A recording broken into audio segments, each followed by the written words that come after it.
Good morning guys. Better education of Jhansi में आप सभी का स्वागत है। तो आज हम पढ़ने वाले हैं मार्किंग एंड मार्किंग टूल्स। इसके पिछले वीडियो में मैंने आपको स्टेट एज बताया था। स्टेट एज के साथ ही हमारा चैप्टर नंबर 2 जो है वो ख़त्म हो गया था। और उसके एंड में मैंने आपको बोला था कि वे जो नेक्स्ट वीडियो आएगी वो हमारी चैप्टर नंबर 3 से आएगी। चैप्टर नंबर 3 क्या है? चैप्टर नंबर 3 है आपके सामने मार्किंग और marking tools. Marking and marking tools. तो मार्किंग क्या है, मार्किंग टूल्स क्या है, इसके बारे में हम आज जानेंगे। तो सबसे पहले अगर हमें वर्कशॉप में कोई जॉब बनाने को मिलता है तो उस पे हमें सबसे पहले जो कार्य की जाती है वो मार्किंग की जाती है। क्योंकि बिना मार्किंग के हम कोई भी डिज़ाइन, कोई भी जॉब कंप्लीट जो है नहीं कर सकते। तो मार्किंग करेंगे तो मार्किंग के लिए कुछ टूल्स भी होंगे। ऐसे ही थोड़ी ना मार्किंग कर लेंगे, मार्किंग के लिए कुछ टूल्स भी होंगे। तो वही इसमें इस चैप्टर में हम आज पढ़ेंगे कि मार्किंग करने के लिए मार्किंग टूल्स की ज़रूरत पड़ेगी। मार्किंग कैसे करते हैं, किसके माध्यम से करते हैं। जैसे कि हमारी ड्राइंग शीट पर जो मार्किंग होती है वो तो हम सादा एक पेपर लेके पेंसिल के थ्रू अब मार्किंग कर लेते हैं, हमको साफ दिख जाता है। लेकिन जॉब में ऐसा नहीं होता। जॉब क्या है, हमारा जो लोहे पर मार्किंग करनी है हमको, माइल्ड स्टील की प्लेट पर मार्किंग करनी है हमको। तो उसका प्रोसेस थोड़ा सा अलग है, उस पर हम किस तरह से मार्किंग करते हैं उसके बारे में हम आज जानेंगे बिल्कुल बेसिक से। तो अगर आपको मार्किंग और मार्किंग टूल्स के बारे में नहीं पता है तो आप ये वीडियो देखें और ज़्यादा से ज़्यादा इसको शेयर करें। तो बिना टाइम गवाए मैं आपको सबसे पहले लेके चलता हूँ। सबसे पहले हमारा क्या टॉपिक है इसमें, मार्किंग मीडिया। तो मार्किंग मीडिया क्या होता है? अब मीडिया तो आप जानते ही होंगे, किसी भी चीज़ को जो स्पष्ट रूप से हमें दिखाए। जैसे कि हमारा न्यूज़ वाले होते हैं, वो भी एक मीडिया, वो भी मीडिया का काम है कि हमें यहाँ वहाँ की देश की खबरों को क्या है वो स्पष्ट रूप से हमें दिखाते हैं। तो वही मार्किंग का काम है, मार्किंग मीडिया। मार्किंग मीडिया का भी वही काम है कि मार्किंग मीडिया किसको दिखाएगा, जो हम मार्किंग मीडिया पे जो लाइनें बनाएंगे, जॉब पर जो लाइनें बनाएंगे, तो वो एक हमें मार्किंग के रूप में दिखाएगा कि हमने कहाँ कहाँ मार्किंग की है। वही मार्किंग मीडिया का काम है कि जॉब पर हमने मार्किंग की है तो वो हमें उस मार्किंग मीडिया के माध्यम से हमको जो लाइन है वो स्पष्ट रूप से दिखाई देंगी। तो मार्किंग मीडिया का हम प्रयोग इसीलिए करते हैं। थोड़ा सा इसकी हेडिंग में पढ़ लेते हैं हम क्या है। जब किसी जॉब को बनाया जाता है तो जॉब की ड्राइंग के अनुसार उस पर भी मार्किंग की जाती है। जॉब पर जितनी अच्छी व सही मार्किंग होगी वह उतना ही अच्छा बनाया जा सकता है। ये बिल्कुल सही बात है। जॉब पर हम जितनी अच्छी तरह से साफ सुथरी मार्किंग करेंगे, जॉब भी हमारा उतना ही खूबसूरत, उतना ही एक्यूरेट साइज में जो है बनेगा। अगर हमारी मार्किंग ही गलत है तो जॉब तो फिर सही बनने के कोई चांस ही नहीं, जॉब भी हमारा गलत ही बनेगा। इसीलिए मार्किंग हमें बहुत एक्यूरेट करनी पड़ती है। जो हमें साइज़ दिया होता है उस साइज़ में हमको मार्किंग करनी होती है। मैं आगे आपको बताऊंगा कि मार्किंग मीडिया क्या है, उसके मैं आपको कुछ डायग्राम्स भी बताऊंगा। तो इस प्रकार मार्किंग करने से पहले जॉब की सतह को किसी उपयुक्त रंग या उसके समान कोई पदार्थ लगा दिया जाता है, जिसे मार्किंग मीडिया कहते हैं। ठीक है, ये लाइन आपको थोड़ी सी पढ़ने वाली है कि जॉब पर उपयुक्त रंग या उसके समान कोई पदार्थ लगा दिया जाता है, जिसे मार्किंग मीडिया कहते हैं। मार्किंग मीडिया जॉब की सतह पर लगाने से यह लाभ होता है कि जॉब जॉब की सतह पर रेखाएं खींचते समय वह बिल्कुल साफ दिखाई देती हैं। तो अब आपको इससे समझ में आ गया होगा कि हम जॉब पर कुछ ऐसा पदार्थ लगा रहे हैं, कुछ ऐसा चीज़ लगा रहे हैं। मान लीजिए जैसे कि हमारी जो लाल मिट्टी आती है, लाल मिट्टी ग्योरी जिसको बोलते हैं, ग्योरी जिसको बोलते हैं लाल मिट्टी, वो भी एक तरह से मार्किंग मीडिया का ही काम करेगा। अगर हम किसी चीज़ पर, किसी जॉब पर उसको लीप देते हैं, पोत देते हैं, और फिर उसके बाद हम उसको मार्क उस पर लाइनें खींचेंगे, तो क्या है, जो हमारी ग्योरी थी वो कट जाएगी, उतनी जगह से कट जाएगी। तो हमें क्या है, वो कटी हुई ग्योरी का जो है वो हमारे मार्किंग का काम हमारा करेगी। मार्किंग करने के लिए वो उतना कट जाएगा, उतना स्पष्ट लाइनें हमको दिखाई देंगी। तो ऐसा ही जो मार्किंग मीडिया का है वो काम होता है। मैं आपको थोड़ा सा चित्र में दिखा देता हूँ। ये रहा।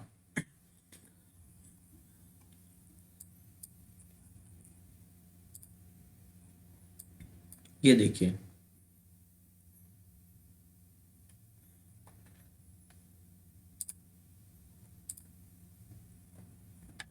ये हमारी है वाइट वॉश मार्किंग मीडिया। इसको हम चॉक पाउडर भी कहते हैं, ऑर्डिनरी चॉक पाउडर, जो हमारी बलबीर सिंह की बुक में है। वो हमारा साधारण ब्लैक बोर्ड चौक के नाम से है, वो यही है कि हमने क्या है, इसको पेस्ट बना करके इसको पीस लेना है, इसका पेस्ट बना करके, और हम जॉब की सतह पर इसको पतला, ज़्यादा हमारा ये भी उसूल है कि मार्किंग मीडिया ज़्यादा मोटा नहीं होना चाहिए। अगर मोटा होगा तो उससे क्या है कि जब हम लाइनें खींचेंगे तो वो एक पपड़ी के रूप में निकल जाएगा, तो हमारी मार्किंग जो है वो सही रूप से नहीं हो पाएगी। इसीलिए जो हमें मार्किंग मीडिया जो बनाना है वो थोड़ा सा पतला बनाना है, ना ज़्यादा गाढ़ा ना ज़्यादा पतला। ठीक है, तो इस तरीके का हमको उसको बनाना है।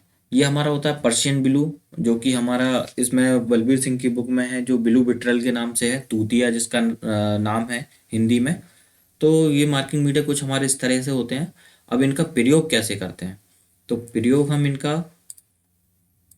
कुछ इस तरह से करते हैं।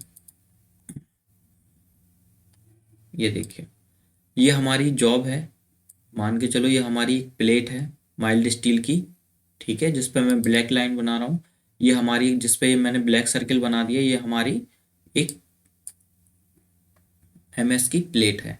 और इस पर जो आप देख पा रहे होंगे, ये ब्लू कलर का ये देखिए पुता हुआ है, ये हमारा मार्किंग मीडिया है, ब्लू बिट्रल जिसको हम बोलेंगे। ये हमारा ब्लू बिट्रल लगा हुआ है इस पर। और ये जो हमारी है, ये जो हमारी ड्राइंग है, ये रेड कलर में मैं जो दिखा रहा हूँ आपको, ये हमको देखिए ड्राइंग शीट दी गई है। इसमें हमें इस आकृति की जो है, इस माइल्ड स्टील की प्लेट पर इस आकृति का जो हमें जॉब बनाना है, तो इसकी डायमेंशन हमें दी गई है। देखिए, थोड़ा सा ये दिख नहीं रहा है, इसमें बस ये दिखा रहा है कि ये 5 5। तो इसका ये है कि हम जो मार्किंग, इसका डायमेंशन भी दिया होगा, चित्र में पूरा आया नहीं। तो हमें कुछ इस तरह से आकृति बनानी है, तो इस तरह की आकृति हमने इसमें क्या है, ये देखिए ब्लू बिट्रल इसको लगा करके इस जॉब पर, और इस पर हमने इस टाइप की आकृति जो है बना दी है। तो इसमें देखिए हमें जो जॉब की सतह है, जो मार्किंग मीडिया हमारा, जब हमने स्क्राइबर का प्रयोग किया इस पर, तो जो है हमारा, इसने मार्किंग मीडिया को काट दिया। तो मार्किंग मीडिया को काट दिया तो हमें ये वाइट वाइट जो लाइनें दिख रही हैं, ये जो वाइट वाइट लाइनें हमें जो दिख रही हैं, ये जो लाइनें हैं, ये जो लाइन है, ये हमारी किसकी सतह है, ये हमारी जॉब की सतह है। मार्किंग मीडिया जो है वो कट गया है उतनी जगह। तो मार्किंग मीडिया का यही रूप है कि स्पष्ट रूप से हमको जो मार्किंग की लाइनें हैं वो हमें स्पष्ट रूप से दिखाना। देखिए आपको दिख रही हैं स्पष्ट रूप से। अब क्या है, आप यहीं कार्य करके इसको इधर से काट देंगे, इधर से काट देंगे, इधर से काट देंगे, इधर से काट देंगे, इधर से काट देंगे, ये आकृति हमारी जो है बन के तैयार हो जाएगी। थोड़ा सा और मैं इस चित्र में दिखा देता हूँ आपको। ये देखिए, जैसे हमें इस तरह की आकृति बनानी है, ये इस तरह की आकृति बनानी है, उसको क्या किया इन्होंने, इसको जो हमारी, ये देखिए माइल्ड स्टील की ये प्लेट थी, ये माइल्ड स्टील की हमारी प्लेट है ये। और इसको हमने क्या किया, इस तरह की हमें आकृति बनानी है, तो इस पे हमने ब्लू बिट्रल लगा करके, जो हमारा ब्लू बिट्रल है, तूतिया जिसका रंग है, नाम है, तो उसको हमने इस पर रखा। और देखिए ये रखा हमारा स्क्राइबर, स्क्राइबर से इसको, जैसे कि हम कोई चीज़ छापते हैं ना स्कूल लाइफ में, इसको रख करके ऐसे ऐसे लाइनें खींच दी, बिल्कुल ऐसे ऐसे ऐसे ऐसे ऐसे ऐसे, इस तरीके से इसकी आकृति जो है हमने इस पर बना ली।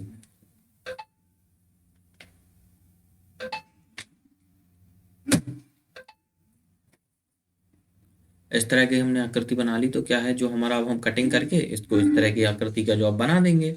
तो जो हमारा मार्किंग मीडिया जो होता है वो हमें स्पष्ट रूप से मार्किंग की लाइनें जो है दिखाने के लिए प्रयोग किया जाता है।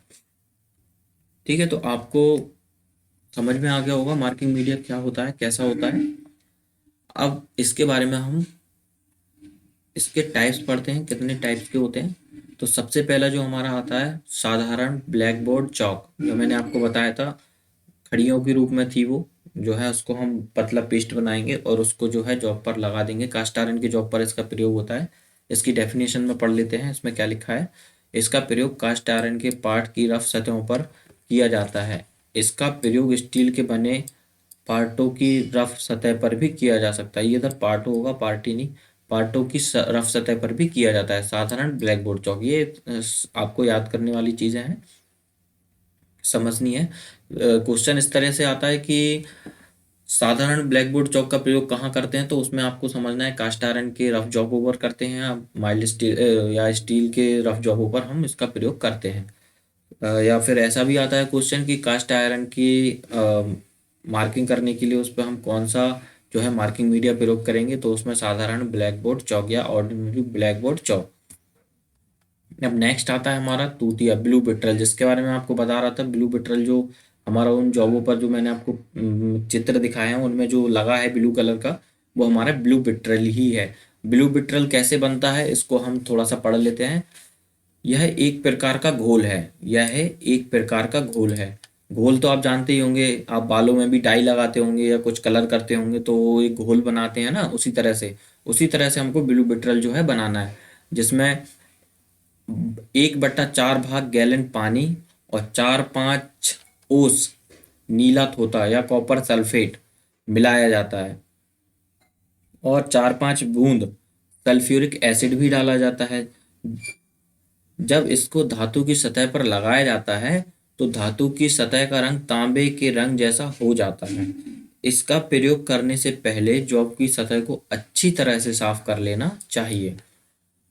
इसने ये बोला है कि हम इसमें क्या करेंगे, इसको एक घोल बनाएंगे जिसमें 1/4 भाग पानी लेंगे और 4-5 बूंद नीला थोथा या कॉपर सल्फेट मिलाएंगे और 4-5 बूंद सल्फ्यूरिक एसिड भी डालेंगे। ठीक है, सल्फ्यूरिक एसिड जो हम हैं इसमें डालेंगे। जब इसको धातु की सतह पर लगाया जाता है तो इसमें क्या होता है कि जो इसका जो धातु की सतह है वो उसका रंग चेंज कर देती है, उसका रंग कॉपर की तरह कर देती है, जिससे कि हमें जब वो हम मार्किंग करते हैं उस पर तो जो हमें लाइनिंग दिखाई देंगी वो आसानी से चमकती हुई लाइनें दिखाई देंगी। क्या है, उधर से मार्किंग मीडिया हट जाएगा, कट जाएगा। ठीक है, जैसे कि यही है हमारा, इस पे हमने मान के चलिए, मैं आपको थोड़ा सा कुछ एग्जांपल करके दिखाता हूँ।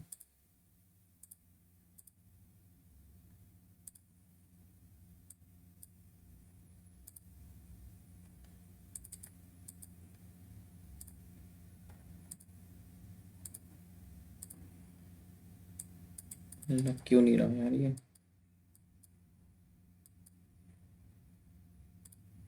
चलो मैं इसी से बता देता हूँ आपको।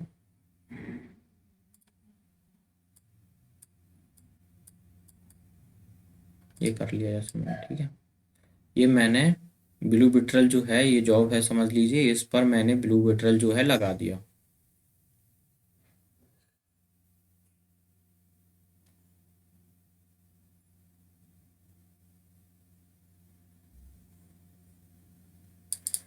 इस पर जो है मैंने ब्लू बिट्रल जो है इस पर मैंने लगा दिया। ठीक है, अब मैं क्या लेके आया, जैसे स्क्राइबर लेके आया। ये मान के चलिए मेरा जो कर्सर है ये है हमारा स्क्राइबर। अब हमने इस पर जो ब्लू बिट्रल जो लगा दिया है इस पर, तो इसने क्या है, इसकी सतह को जो है वो चेंज कर दिया होगा, कलर इसका जो है चेंज कर दिया होगा, कॉपर की तरह कर दिया होगा, जैसे कि इसमें वो ये बोल रहा है। ओके, चल क्यों नहीं रहा यार ये। अच्छा, वाइट है इसीलिए। ओके, मैं स्क्राइबर लेके आया जैसे, तो इसमें जैसे लिखा है तांबे के रंग जैसा। अब मैंने क्या किया, स्क्राइबर को इस जॉब पर चलाया। ठीक है, तो इसमें देखिए जो हमारा जॉब जॉब नहीं कटेगा, इसमें मार्किंग मीडिया कटेगा। स्क्राइबर का जो आपने देखा होगा, स्क्राइबर का पॉइंट एंगल जो है 12 से 15 डिग्री होता है, नुकीला होता है। तो उस पर जब हम जॉब पर उसको लाइनें खींचेंगे उसकी, तो देखिए ऐसा कटेगा कुछ। उधर से हमारा क्या है, मार्किंग मीडिया जो है वो हट जाएगा कुछ इस तरह से। देखिए अब ये क्या है, मार्किंग मीडिया हमारा हट गया उतनी जगह से। स्क्राइबर जो है मार्किंग मीडिया को काटते हुए एक स्पष्ट लाइनें जो है वो बना देगा, तो हमारा क्या है, मार्किंग हो जाएगी। अब हम इसको आराम से किसी भी चीज़ से, ग्राइंडर से इसको काट देंगे तो ये हमारी जो है ये स्क्वायर जैसी आकृति जो है हमारी ये निकल के तैयार हो जाएगी, कि बाकी का जो बाहर का मटेरियल है वो स्क्रैप में चला जाएगा। तो जो ब्लू बिट्रल होता है तो उसमें इसीलिए हम इस तरह का 1/4 भाग पानी, 4-5 बूंद नीला तोतक या फिर कॉपर सल्फेट मिलाया जाता है। ये सल्फ्यूरिक एसिड भी डाला जाता है, इसको धातु की सतह पर लगाते हैं तो धातु की सतह का रंग तांबे के जैसा हो जाता है। इसका प्रयोग करने से पहले जॉब की सतह को अच्छे से साफ कर लेना चाहिए। तो ये तो आपको समझ में आ गया होगा। अब तीसरा जो हमारा आता है वो है लेआउट डाई। लेआउट डाई क्या है, यह एक प्रकार का स्याही के रंग जैसा द्रव होता है। द्रव मतलब लिक्विड होता है, जिसको धातु की सतह पर ब्रश से लगाया जाता है। इसको क्या है, हम ब्रश से लगाएंगे, ब्रश से तो वैसे ब्लू बटरन को भी लगाएंगे। यह जॉब की सतह पर आसानी से लग जाता है, जल्दी सूख जाता है, ये जल्दी सूख जाता हुआ लिखा हुआ, जल्दी सूख जाता है और आसानी से इसको इसको आसानी से उतारा भी नहीं जा सकता। जब इसको जॉब की सरफेस पर लगाया जाता है तो सरफेस नीले रंग की हो जाती है। इसका प्रयोग करने से पहले यदि तेल या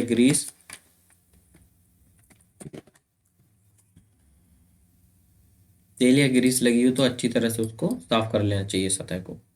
ठीक है, तो इसमें हमारा जो सतह का रंग है वो कैसा हो रहा है, इसमें सतह का रंग जो है ये चेंज कर रहा है, नीले रंग का कर रहा है। उसमें जो हम ब्लू बिट्रे लगा रहे थे तो हमारा उसमें हो रहा था कॉपर के कलर का, है ना, कॉपर के कलर का हो रहा था। और लेआउट डाई जब हम लगाएंगे तो इसमें होगा हमारा ब्लू बिट्रल की तरह। लेआउट डाई अगर हम जॉब पर लगाएंगे तो उसका रंग, जो सतह का रंग होगा, हमारे जॉब की सतह का रंग होगा, वो नीले रंग का हो जाएगा। इसमें ये चीज़ याद करने वाली है। और बाकी तो ये सतह को जो है साफ करना चाहिए, ये दोनों में सेम ही है। कुछ भी कार्यक्रिया हम करेंगे तो सतह को साफ तो करेंगे। ओके, और चौथे पॉइंट पे आते हैं, वाइट कोटिंग। ये हाइट हो गया है, इसमें हाइट नहीं होगा, ये वाइट होगा। आप इंग्लिश में देखिए, इंग्लिश में सही है, वाइट कोटिंग। वाइट कोटिंग क्या है, इसमें पढ़ लेते हैं। चौक के पाउडर को पानी में मिलाकर और थोड़ी सी एल्कोहल मिलाकर। एल्कोहल क्यों मिलाएंगे, क्योंकि एल्कोहल जल्दी से सूख जाता है, उड़ जाता है, सूख जाता है, तो इसीलिए ये चौक पाउडर में एल्कोहल मिलाएंगे, जिससे कि हमारा जो है चौक पाउडर का घोल जो है वो जल्दी से सूखे। मिलाकर इसको घोल बनाया जाता है। अल्कोहल मिलाने से यह लाभ होता है कि जॉब की सरफेस पर जंग नहीं लगता, वह जल्दी सूख जाता है। सरफेस पर जंग भी नहीं लगेगा और जल्दी से सूख जाएगा। इसका प्रयोग भी ब्रश की सहायता से किया जाता है। ब्रश की सहायता से हमें सभी लगाने हैं, हाथ से कोई नहीं लीपना है। कोई ऐसा तो है नहीं कि कुछ भी हम ब्रश की सहायता से ही स्टैंडर्ड काम जो है हम करेंगे। चौथा है हमारा क्विक होगा इधर, क्विक ड्राइंग वार्निश और paint. Quick drying varnish and paint, इसका प्रयोग बड़े साइज की स्टील और आयरन कास्टिंग की मशीन की हुई सरफेसों पर किया जाता है। इसका प्रयोग बड़े साइज की स्टील और आयरन कास्टिंग, कास्टिंग आप समझ सकते हैं कि जहाँ पे ढलाई होती है, ढलाई वाले जॉब होते हैं वहाँ कास्टिंग बोलते हैं उसको। तो कास्ट आयरन की ढलाई होती है, तो कास्ट आयरन की कास्टिंग मशीन की हुई सरफेसों पर किया जाता है। मशीनिंग, जो जिस सरफेस पर हमने मशीनिंग कार्य किया है उसकी सरफेसों पर किया जाता है इसका। और एक हमारा और आता है जो कि होता है सेल्यूलोज, जो इसमें नहीं है, जो एक्स्ट्रा में है सेल्यूलोज। यह क्या है, सेल्यूलोज सबसे अच्छा, इसका एक मेन गुण है सेल्यूलोज का, ये हमारा क्या है, जल्दी से जो है सूख जाता है। सबसे जल्दी अगर कोई मार्किंग मीडिया सूखता है तो वो है सेल्यूलोज। ठीक है, तो आप नोट कर लीजिएगा। अब इसके क्या है उपयोग की विधि, तो उपयोग की विधि तो आप पढ़ लेते हैं क्या लिखा है इसमें। वर्कपीस से मिट्टी, धूल, स्केल और कोरोजन को साफ करें। दूसरा आता है सरफेस फिनिश के अनुसार मार्किंग मीडिया का चयन करें। चित्र 3.1 में दर्शाए अनुसार ब्रश को वर्टिकल और हॉरिजॉन्टल मोशन के द्वारा मार्किंग मीडिया की यूनिफॉर्म पतली परत लगाएं। अब चित्र 3.1 तो इसमें आया नहीं, मैं आपको बता देता हूँ। अगर आपकी बलबीर सिंह की बुक है आपके पास तो उसमें आप देखें, उसमें कुछ इस तरह से एक वो बना हुआ है डायग्राम। इसमें क्या कर रहा है वो, इधर पे एक हैंड है,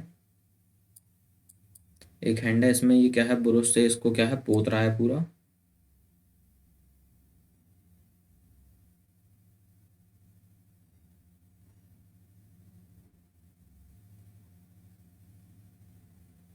ये ब्रश लिए हैं, इस तरह से इसमें क्या है आराम से इसको लगा रहा है। इसमें बता रहा है कि इसकी जो है ये वर्टिकल और हॉरिजेंटल, मतलब ये कह रहा है कि इसमें मैं आपको थोड़ा सा बताता हूँ ब्रश की सहायता से। वर्टिकल, जैसे कि ये हमारा ये एक वर्टिकल और एक हॉरिजेंटल लाइन, इसमें जो है हमें इसको एक ऐसे करना है फिर ऐसे करना है, ऐसे हमको मार्किंग मीडिया लगाना है, पहले वर्टिकल और एक ऐसे, राइट या लेफ्ट में। तो यही ये बोल रहा है। इतना तो आप समझदार हैं ही यार कि समझ गए होंगे, इसमें ज़्यादा कुछ है नहीं। अब आती है हमारी सावधानियाँ। मार्किंग मीडिया का प्रयोग करते समय इस बात का ध्यान रखना चाहिए कि जॉब की सरफेस पर मार्किंग मीडिया की अधिक मोटी तय ना जमने पाए। मैंने आपको बताया था अगर अधिक मोटी तय जम जाएगी, अधिक मोटा अगर हम मार्किंग मीडिया लगा देंगे तो जब हम मार्किंग करेंगे तो मार्किंग मीडिया कटने की जगह उखड़ेगा, उखड़ के पपड़ी के रूप में निकल आएगा, उस पर प्रेशर पड़ेगा तो वो निकल आएगा पपड़ी के रूप में, तो क्या है वहीं से हमारी लाइनिंग दिखेगी नहीं हमको, सब मोटा जगह बन जाएगी, उसमें गड्ढा बन जाएगा वैसा। मार्किंग मीडिया ज़्यादा हट जाएगा तो लाइनिंग के रूप में तो दिखेगा ही नहीं, है ना। तो इसीलिए हमें जो है मार्किंग मीडिया जो हमारा हमें ना ज़्यादा मोटा होना चाहिए ना ज़्यादा पतला होना चाहिए। जॉब की सरफेस पर मार्किंग मीडिया की तह पूरी सरफेस पर बराबर लगानी चाहिए, ये नहीं कहीं मोटा कहीं पतला। और ब्लू बिट्रल का प्रयोग हाथ से छू कर नहीं करना चाहिए, इसको ब्रश से ही लगाना है। जबकि जॉब की सरफेस पर मार्किंग मीडिया सूख ना जाए मार्किंग नहीं करनी चाहिए। जब तक मार्किंग मीडिया हमारा सूख नहीं जाता अच्छे से तब तक हमें मार्किंग नहीं करनी चाहिए। अब आता है मार्किंग आउट। तो मार्किंग आउट क्या है, मार्किंग आउट में थोड़ा सा पढ़ लेते हैं। जब किसी जॉब को बनाया जाता है तो उस पर ड्राइंग के अनुसार मार्किंग करनी पड़ती है। की हुई मार्किंग के अनुसार कारीगर जॉब को तैयार करता है। इस प्रकार जॉब बनाने से पहले उस पर मार्किंग करने की क्रिया को मार्किंग आउट कहते हैं। मार्किंग करने की क्रिया को ही ये मार्किंग आउट कह रहा है। जैसे हमने मार्किंग कर ली, ये कह रहा है ना इधर से, इस प्रकार की जॉब बनाने से पहले उस पर जो मार्किंग की जाती है उसे मार्किंग आउट कहते हैं। मार्किंग कार्य क्रिया हमारी जो है खत्म होने के बाद, है ना, मार्किंग जो कार्य क्रिया हमारी होगी, मार्किंग जो हमने कार्य क्रिया कर ली उसी को ये क्या है मार्किंग आउट बोल रहा है। ठीक है, नेक्स्ट पॉइंट की तरफ चलते हैं। मार्किंग के उद्देश्य, मार्किंग के पर्पस ऑफ मार्किंग, क्या पर्पस है, किस पर्पस के लिए मार्किंग करते हैं। तो इसमें पहला पॉइंट है हमारा, मार्किंग की हुई लाइनें जॉब बनाते समय कारीगर को पथ प्रदर्शन करती हैं, मतलब गाइड करती हैं। पथ प्रदर्शन मतलब क्या है, एक गाइड करना, दिखाना, पथ प्रदर्शन, जिससे वह जॉब को सही माप में बना सकता है। जब मार्किंग हमारी सही होगी तो हमें मार्किंग जब सही दिखेगी तो हम क्या है जॉब को वहीं से काटेंगे। जब हमें मार्किंग नहीं दिखेगी या मार्किंग हमारी गलत होगी तो हमारा जॉब भी गलत बनेगा। इसीलिए क्या है ये मार्किंग जो हम करते हैं वो किसके उद्देश्य से करते हैं, पथ प्रदर्शन, मतलब कि हमें गाइड करती है मार्किंग कि हमने कहाँ कहाँ मार्किंग की है, जॉब हमें कहाँ से कहाँ काटना है। ठीक है, तो दूसरा पॉइंट है जो हमारा, मार्किंग करने से कारीगर को यह पता लग जाता है कि जॉब का सही आकार बनाने के लिए फाइलिंग या मशीनिंग के द्वारा धातु की कितनी मात्रा काटनी है। ये आपको मैं जभी से बता रहा हूँ। अब आता है लेइंग आउट विधियाँ, लेइंग आउट टेक्निक्स। तो इसमें क्या है, मार्किंग करते समय सबसे पहले सीधी हॉरिजेंटल वर्टिकल और कोण वाली लाइन खींचनी चाहिए। जैसे मैं कह रहा है सबसे पहले सीधी हॉरिजेंटल, तो सीधी हॉरिजेंटल ये हो गई हमारी, और वर्टिकल, ठीक है ये वर्टिकल हो गई हमारी। और कोण वाली लाइनें जो है खींचनी चाहिए, मतलब कोण वाली मतलब कोई एंगल में इस तरह से, कोई भी एंगल बन रहा हो आपका, कोण वाली लाइनें खींचनी चाहिए। इसके बाद वृत्त व चाप लगाकर, चाप वक्राकार लाइनें खींचनी चाहिए। वृत्त और चाप लगाएंगे हम तो कुछ इस तरह से वक्राकार लाइनें खींचेंगे, वही ये बोल रहा है। अब जो लेइंग आउट की विधियां हैं, जो टेक्निक्स हैं लेइंग आउट की, उसको मैं क्या है नेक्स्ट वीडियो में कवर करूंगा। क्या है वीडियो ज़्यादा लंबा हो जाएगा तो आप ही लोगों को बोरिंग लगने लगेगा और समझ में भी नहीं आएगा। तो इसीलिए मैं आगे की जो लेइंग आउट टेक्निक्स हैं वो मैं आगे की वीडियो में कवर करूंगा। और आई होप आपको समझ में आ गया होगा। अगर कुछ भी समझ में ना आया आपको तो आप कमेंट कर सकते हैं और अपने फ्रेंडों को भी वीडियो शेयर कर सकते हैं। और वीडियो देखने के लिए बहुत बहुत धन्यवाद, थैंक यू सो मच। हमारे साथ बने रहें, मैं आगे भी आपका कवर करवाऊंगा थ्योरी जो है।